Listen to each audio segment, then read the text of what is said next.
ndabasuhuje kandi mbahereje ikaze kabisa, mwese mukomeze kugenda mugubwa neza cyane hano kuri Aizo, umusobanuzi w'inzozi zanyu mu buryo bwimbitse kandi bwumvikana neza cyane.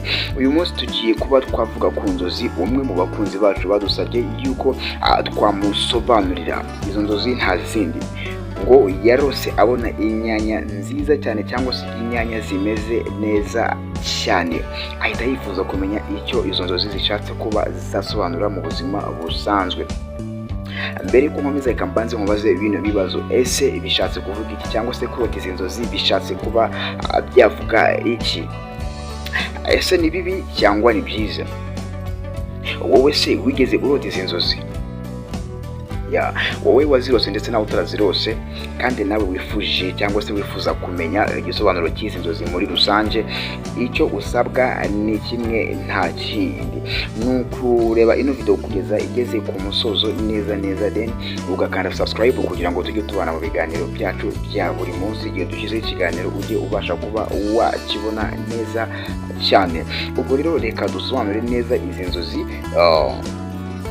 menye akantu kandi ku bijyanye nazo. Dore ibisobanuro rusange ku nyanya mu nzozi, cyangwa se kurota inyanya cyangwa se kubona inyanya mu nzozi. Inyanya mu nzozi ntiziba ari imbuto gusa, ziba zifite ubusobanuro buhambaye cyane. Akenshi ziba zifitanye isano n'ubuzima cyangwa se urukundo cyangwa se umusaruro w'ibyo ukora ndetse n'ibyishimo. Ariko ibyo byose biterwa n'uburyo wazibonyemo cyangwa se uburyo warose izi nzozi zo kubona inyanya zimeze neza cyane. Reka turebere hamwe noneho sasa hano ngo kurota inyanya nziza bifite ibisobanuro bitatu bikuru, cyangwa se bifite ibisobanuro bitatu bikuriye ibindi, aribyo ngiye kuba ari nakubwira. Igisobanuro cya mbere: umusaruro ugaragara. Iyo ubonye inyanya nziza zitukuye neza cyane, ni ikimenyetso cy'uko ibyo uharanira biri hafi kwera imbuto. Waba uri mu bikorwa by'akazi, ubucuruzi, kwiga cyangwa se umushinga, ngo byose biri hafi gutanga umusaruro mwiza cyane kandi uboneye. Igisobanuro cya kabiri muri bya bindi bitatu nagiye nkubwira, icya kabiri ibyishimo ndetse n'amahoro. Inyanya nziza cyane zishushanya amahoro y'imbere mu muntu. Iyo umuntu afite umutuzo mu mutima, akumva afite icyizere cy'ejo hazaza, ibyo biza mu nzozi nk'imbuto ziryoshye kandi zifite ubuzima buzira umuze. Reka tugende kuri gatatu. Gatatu haravuga ngo ubuzima ndetse n'urukundo. Mu nzozi inyanya nshya kandi nziza zishobora kuvuga urukundo ruri gukura neza cyane, cyangwa se ubuzima bw'umubiri bumeze neza.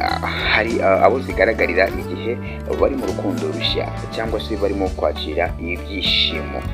Ahantu nizere ko muri kugenda mukumva neza cyane, ariko mbere y'uko nkomeza kambanze nkubutse kuba wakanda subscribe hano kuri Keto Challenge TV kugira ngo ujye ugenda ubona ibiganiro byacu bigiye bitandukanye. Kapita nkibutsa ko njyewe ndi Aizo, inshuti y'abadamu ndetse n'abakobwa nk'ibisanzwe. Aizo dream interpreter mwamujene wanyu cyane kabisa.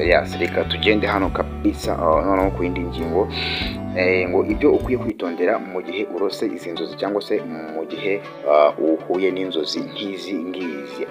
Akenshi iyo ubonye inzozi nk'izi ngizi, bibaho rimwe na rimwe hari ibitekerezo byiza biba biri kuza cyangwa se biri kugenda bikuzamo, cyangwa se hari igihe cyiza cy'Imana igiye kuguhishurira mu buzima bwawe neza cyane.